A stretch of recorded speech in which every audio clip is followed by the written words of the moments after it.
د شیطان معاون. یو راهب د شیطان ځان وښود. راهب ترې وپوښتل د آدم علیه السلام د اولادونو څخه کوم یو دومره لاره ورکه کړې ده چې ستا معاون به جوړ شي؟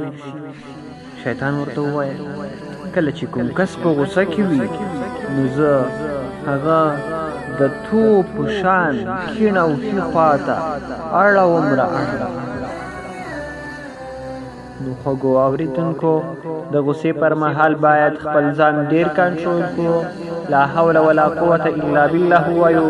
که ولاړ یو باید کینو او که ناست یو باید ډډه ولګوو او همداسې که بیا هم غوسه سړه نه شوه نو باید اودس وکړو. نو غوسه به مو انشاءالله چې ختمه شي. که نه نو که په غوسې کې مو ځان کنټرول نه کړ خدای نخواسته د شیطان معاونین به جوړ شو چې دا زموږ دپاره ډېره زیاته د افسوس خبره وه.